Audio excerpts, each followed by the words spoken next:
Gradlife. This is going to be a podcast where we bring in hosts. We talk to folks who've been there and done that in grad school. We also hope to kind of pick their brains, so to speak, and really understand what people had to go through, what it took for them to get to where they are today.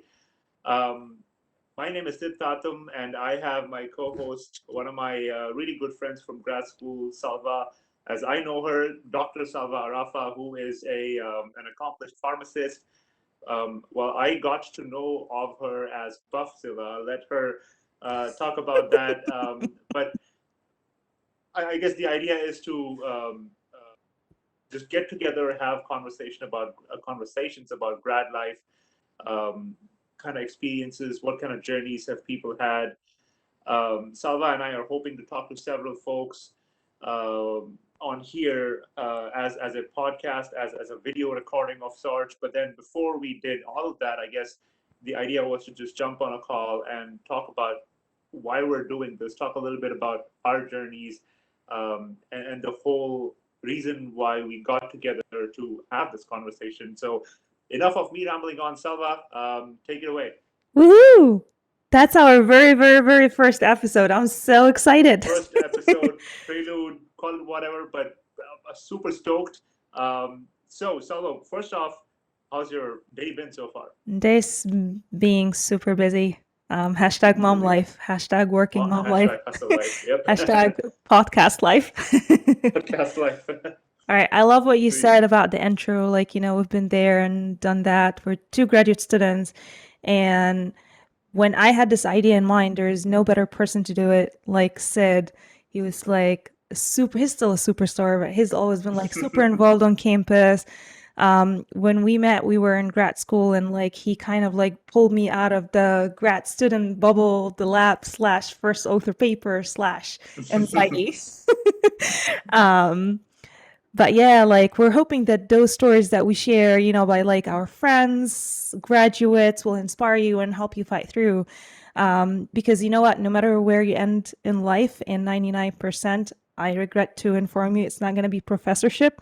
You can still live a life of abundance. You can still reach your full potential. So Sid said I'm a pharmacist, and we actually like have a common interest too, fitness. And now that's another common interest is the podcast. So Sid, can you tell the listeners about you? Like, I know you have a super cool story, but yeah, can you summarize your struggle with grad school?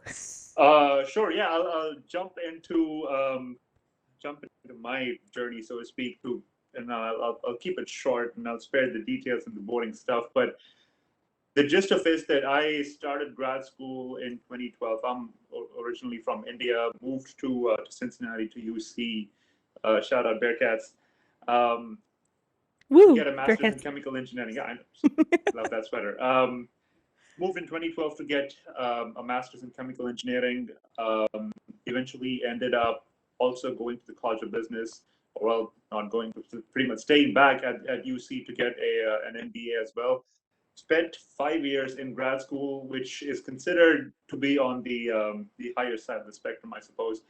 Um, and it was not easy, and I'm pretty sure a lot of folks can kind of relate to that and think, hey, you know what? Life is not easy.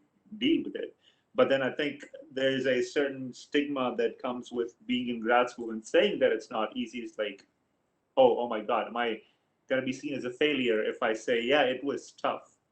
And the idea behind doing this is to kind of bring people together and share the life experiences. I think each graduate student, now an alum, has people have their own stories. People have their own unique experiences. At the end of the day, there is always something to either learn from or to be able to relate to. If we learn from, great.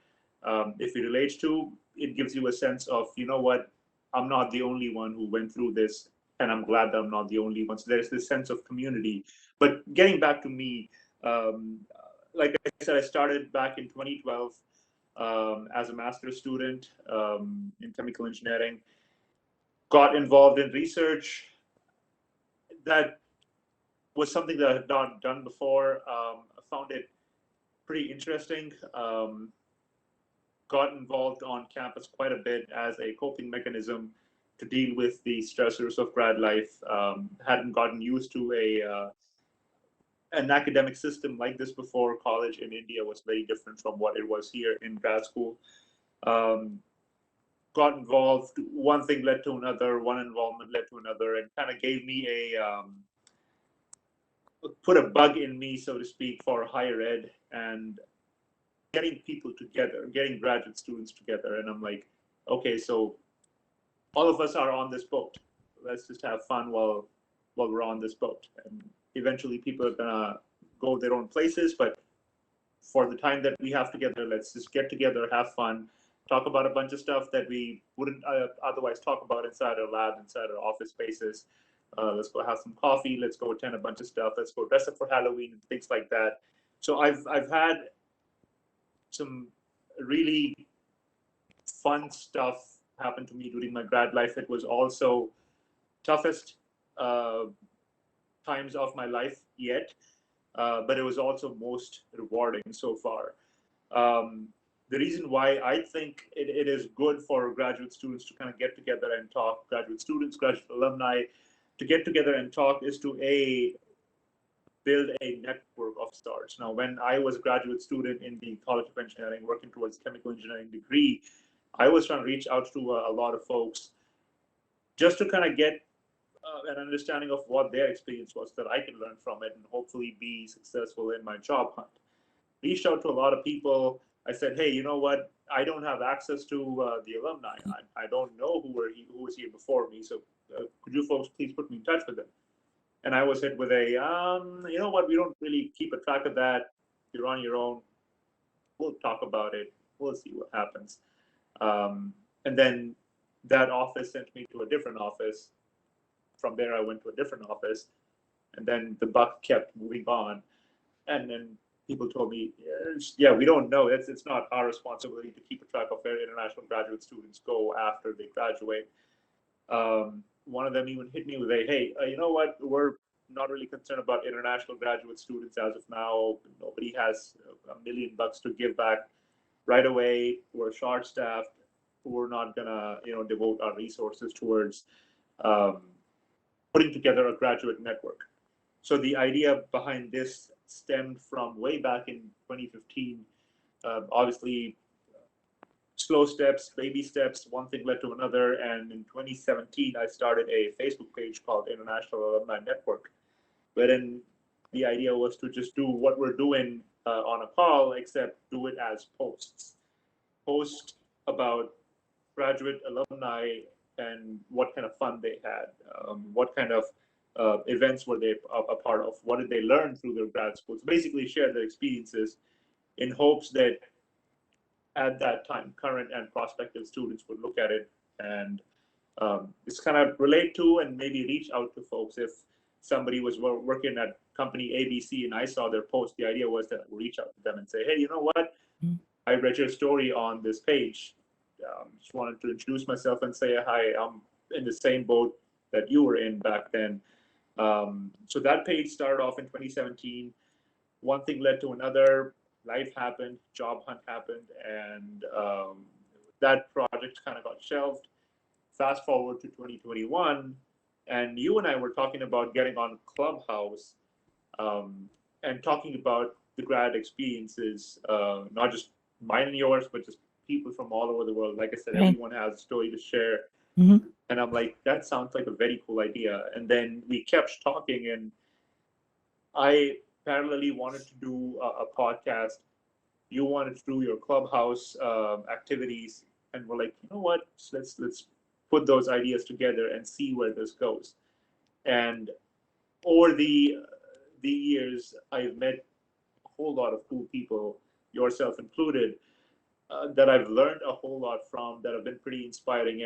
And I'm like, if I can pick things up from X, Y, and Z, why not just get them on a call and have them share their story so that other people out there can also pick up the same things that I picked up from folks like yourself. And I guess that's the whole reason why we're doing this call. But yeah, that's a gist of my journey so far and why I want to be a part of putting this podcast together. What about you, Love Sarah? it. Love it. Well, first of all, I am the very opposite of what you just said. So like you were all about networking. Even though like you know me, like I was a personal trainer, I was a group fitness.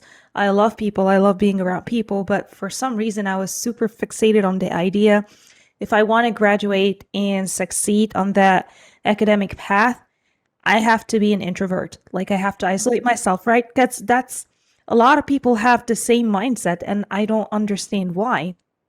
And then I had several hiccups throughout my graduate school. So piggybacking. In 2008, I graduated with a degree in pharmacy from Egypt. I practiced pharmacy for 2 years in a retail setting. And then I quickly realized that it's not for me.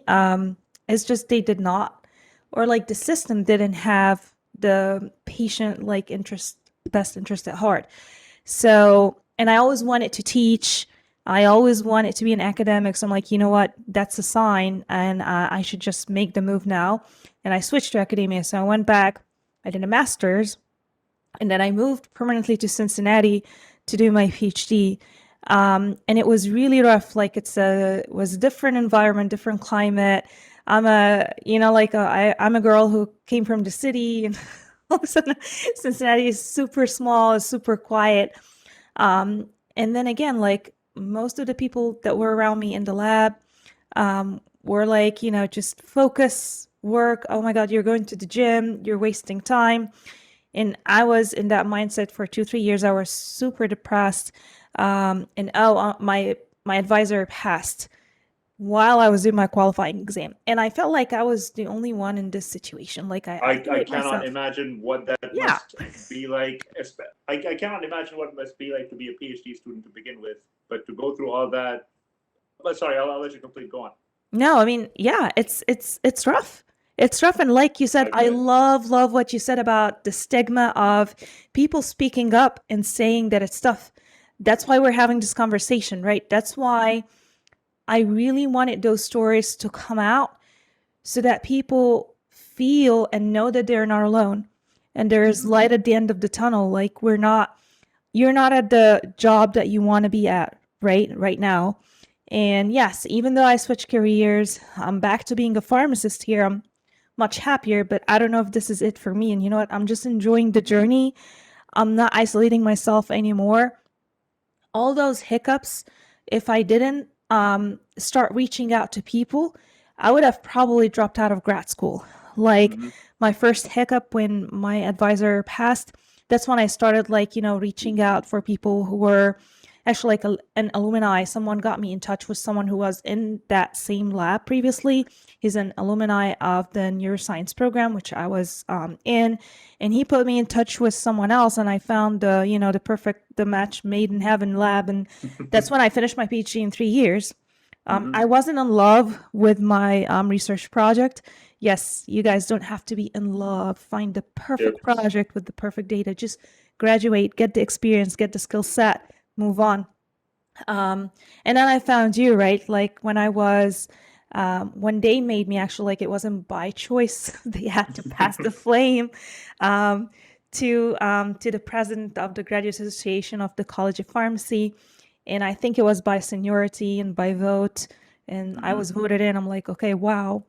And then I met you. You were on the other campus. I was on the medical campus. You're on main campus. I'm like, oh my God, there are so many activities. And like this dude, like is he doing well at school? I mean, he must be really doing well at school because he's keeping his scholarship.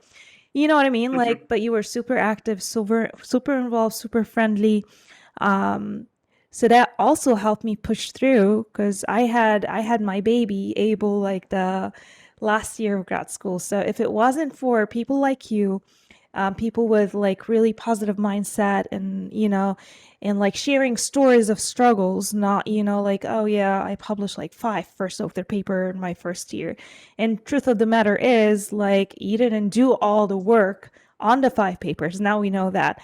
So meeting like real people telling real stories, authentic stories like yourself, and getting in touch and hearing other people's struggles, like, moms, international students. Like, we do have our separate sets of struggles. And so Yep, I'll yep, always have a soft spot in my heart for like graduate international students, just because we have visa requirements. We are like, our whole world revolves about like this visa sponsorship. You can't work certain yep. amount of Cannot hours. work off campus as I students. know, to find, Mhm. yeah, I know a lot of like awesome people with awesome potential who just had to go home because it was really hard to find sponsorship. Yep, Um, so yeah, all that it's just inspired me that I should go out there and try to make more people share their stories. Maybe someone who's like Salwa in 2012, who was going through a breakup. It was a very bad personal story, on the top of like my PI passing and my scholarship too. Like, the fund ended and they weren't sure if they're gonna put me in a TA or a GA, or what's gonna happen with me. Like, again, like, you sometimes just need to have someone who've done it before you, right? And tell you yep. that it's gonna be all right. Have that sense of belonging. I guess at the end of the day, Right. we're all human beings. It's humane to feel like you belong to a part of a community. And to your point, people just don't want to be like, oh, dude, I feel alone. I feel like it's me against the world. And then chances are that there are situations in which people thrive, which kind of motivate individuals to go out there and go the extra mile and do things that they've not done. But there are times when that exact same feeling kind of bogs people down. And I guess to your point, sharing those stories kind of goes a long way. And like I said, the idea Absolutely. is to learn from others' journeys, others' experiences and stories, or at the end of the day, just be able to relate and be like, yeah, you know what, I went through the exact same thing, so I know exactly what you're talking about. Yeah, absolutely. And Like, just be like, people's oh yeah, it's all good. stories in mentorship saved my life. I mean, it broke me at some point, um, the lack of mentorship. But then when I started approaching people who, I felt like they're a good fit and good match, and they can show me the ways that change life 180 degrees. Even Mm-hmm. when after I finished my PhD and I wasn't on track with academia, I was a postdoc, and then I felt like, okay, this is, what, this is not for me. But am I gonna change careers again? Like, I'm too old for this. I can't do that. But then, I reached out to one of my friends who I always look up to her. She also has a PhD. She was always like, fixated on the idea. She want to be a teacher. She want to be a professor, but it didn't work out. She tried. She did her best, Mm-hmm. and now she's a vice president somewhere. She's doing an awesome job. And I message her like, "Hey, girl, I think I need to switch to pharmacy again. What do you think?" She's like, "Do it. Do Do it. something Yep. new. Just go for it. I mean, if there's Yep. a fork in the road, take it. If the I postdoc guess not working for you, don't do it." So, exactly. I guess a lot of the times, graduate students and people in life in general, all of us go by plans. We have to have plans, and I guess it's just human nature to be in control and not have uncertainty to the best possible extent. But hey, at the end of the day, life is what happens to you when you're busy planning it. And love in it. most Yep. cases, grad school is where you can really see that happen. And like you pointed out, a lot of the folks get their PhDs. They're like, hey, I want to be a professor. May not work out. A lot of the folks who are master's student end up doing research. May not work out. Maybe research is not going to happen. It's not going to be their thing. But at the end of the day, things will eventually fall into place. You'll look back and be like, yeah, I wouldn't. I don't think I would have it any other way. I guess you can look back and connect the dots, but then it's very tough to do so moving forward. And again, one of the ideas of having these conversations with people, people who've been there and done that, is to listen to their stories and be like, that's something that I can do now, and I can learn from their mistakes. I can learn from what they said they should have done, so that I don't look back and feel like, oh, I could have done that a little differently. But again, the point being, it's always good to get people to share their stories. Mhm. Um, And the cool thing about that too is that listeners can reach out to the Exactly. guests too. Yep. And people love to help. I love to help you love to help too. And there's this just like barrier and fear of like approaching someone. Once you do it, people love to Sometimes you help, just people have love to to ask. mentor. Yeah. Everyone's busy. Everyone has their thing going on. People have their own lives to deal with. Yes, that's true. But then, to your point, there are people out there that are ready to help. Just they just don't know that there are people out there who are going to be reaching out to them, and all you need to do is just ask. And to your point, the hope is that the speakers, that the guests that we have on these calls on the podcast could be a part of that network. Somebody listening to this, hopefully, eventually down the line, feels like, hey, you know what, this person that I just listened to sounds like they can be a good listener to my situation because it looks like I'm having the same experience that they're having. So I'll just reach out. So I guess to sum it up, the idea behind this podcast is to put a spotlight on graduate alumni. Um, we don't know where this is going to go.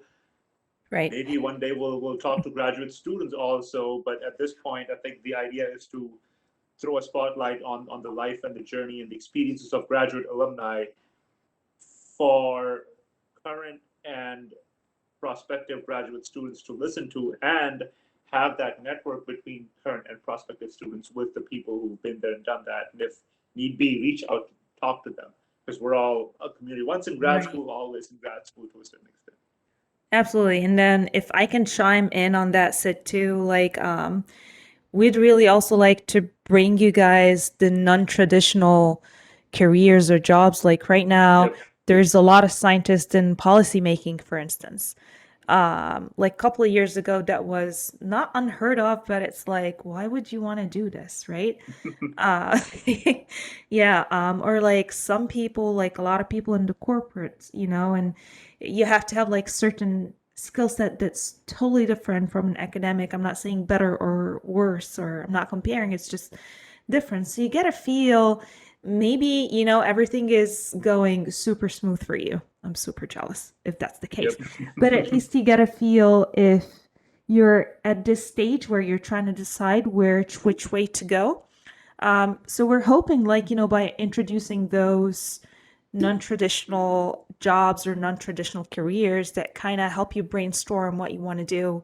If you see someone you can relate to, or maybe, like we said, you can get in touch with them and find more about what they do, what's the job description, what are the responsibilities, what are the requirements before, dive into something that you don't know anything about. What do you think, Sid? Yep. No, I think you've hit it perfectly. Folks that, again, have a plan, if it works out, great.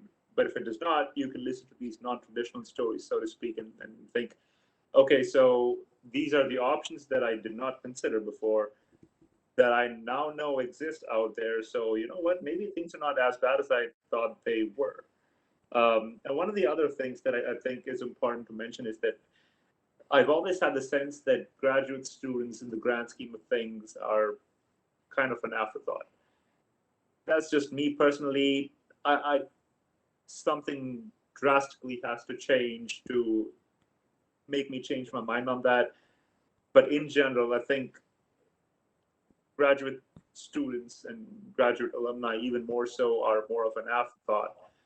And throwing Mm. that spotlight on their experiences can go a long way, not just in helping students, but in helping their respective universities also, to keep them engaged, so to speak. So that's something that, in addition to getting speakers and sharing their stories, I'm hoping that comes out of this podcast. So, as I said, we don't know where this is going to go, but at the end of the day, Salva and I just like talking to I mean, people. We we like sharing tried, we stories. talked about it. It was at first it was Yep. gonna be a clubhouse room, Yep. and then we're like, where are we just that was when Clubhouse was only confined. I guess now it's more open, not only iOS Yep. users, but like, why would you want to do this? Why? And that was your idea. Let's record it so that it's there forever, anytime, anywhere people can have access to it. I'm Yep. like, yeah, that's a great idea. We can also put it in iTunes, put it in other places too. So put it everywhere possible. yeah, Yes. so that people, can access it. And again, we don't know where this is going to go. But I'm excited and I'm very optimistic. And I'm super excited, like a couple of the couple of interviews that we're doing and we're lined up, because they're all awesome people and amazing people. Absolutely. And just to give the listeners an idea about what this is going to look like, there will be guests, there will be calls on which both Salva and I are going to be talking to folks. There will be calls on which only I will be talking to the folks. I'm gonna There miss will you, be Sid. calls. I was just going to say that I'm going to miss being on a call with you, with folks, because you are going to be having a very different perspective in your line of questioning. I'm very curious to know what that's going to be like. I think it's going to complement some of the questions that I ask. But I guess getting back, there would be folks that only you'll be talking to. So I think it's going to be a mix and match It's gonna be a of mix. Oh, and let's throw in a surprise. So there will be calls where both of us will be co-hosting. Yep. So that's the general idea. We don't, again, we don't know if this is going to be once in a month thing. Ideally, we hope to do 2 a month, but then life happens. So we'll kind of play around Based and see on what people's works feedback best. too. So if you guys People's have any feedbacks, feedback, exactly. if you have someone that you want us to reach out to and bring on the show, someone, I Let don't us know. know. Let us know what kind of stories you want to listen to, what kind of questions you might have for people who've been there and done that in grad school, people who were in grad school 2 years ago, 5 years ago, 7 years ago, 10 years ago. We're going to talk to as many people as possible, as diverse kinds of folks as possible. So we'll see where this goes, and that's pretty much it. All right, guys. So that was like a quick interview just to explain to you like what are we doing, where this whole idea came from, how Sid and I met, University of Cincinnati. Woo! So yeah, enough talking and let's get to work. Thanks guys for listening. Thanks, Sid. And I'm excited. See you, folks. Take care. See ya. Bye. Bye.